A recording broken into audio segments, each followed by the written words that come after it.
Estem a les portes del 8 de març, data en la que es ressignifica any a any i dia a dia la lluita de les dones pels seus drets. Ara fa 2 anys ens han començat a reunir diferents persones i col·lectius que havien conegut la Consol i o compartit lluites amb ella, per demanar que l'Ajuntament posés el seu nom a un carrer de Barcelona. El resultat ha estat que l'Ajuntament li ha dedicat aquest magnífic mirador en un dels 7 turons de la nostra ciutat. Sent la meva tieta, la Consol va ser un referent de paciència i força. Va ser molt estricta i sèria, sobretot en l'època que érem joves. Una vegada més ens ha convocat, que sempre ella té maneres de convocar-nos molt rares. La primera va ser en una missa, que tots deien que fem en una missa, però ara estem en un lloc fantàstic, sota les oliveres, que com ha dit el Josep Maria, segur que estaria encisada, contenta d'estar veient el mar, les muntanyes petites de Barcelona amb aquest turó i tal. Això ens sembla que és una cosa molt maca. Jo li vaig escriure aquest poema justament el dia que ella va marxar.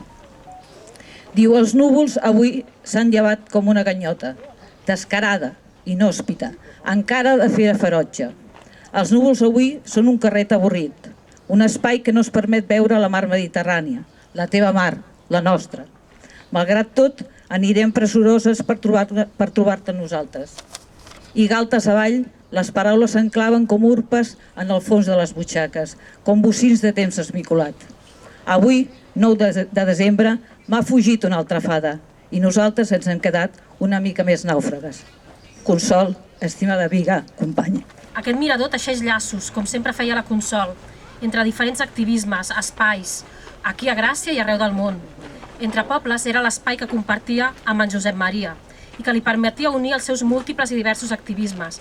Activismes que continuen entrellaçats entre pobles, amb el feminisme, amb el nostre treball amb Cala Dona, amb Dones per Dones, amb el barri de Gràcia, amb la Torna, i al carrer, sempre al carrer. Pensar que quan anem per aquesta Barcelona fem totes les malifetes que hem de fer i les que ens queden perquè venen temps molt durs, tindrem aquí a la Consol dient endavant, endavant, endavant, endavant. La Consol va ser una dona conscienciada que va prendre partit per moltes causes justes. Una companya amb qui sempre podies comptar, amb presència i capacitat d'escolta, amb rigor analític, tot i que era més d'acció que de discursos. I d'aquí la seva capacitat de teixir xarxes i complicitats, amb un somriure sempre per endavant i estirant el temps per involucrar-se arreu. I així la vam conèixer als col·lectius de Gràcia. La Consol ens interrelacionava i ens impulsava a treballar plegades. Consol, t'estimem.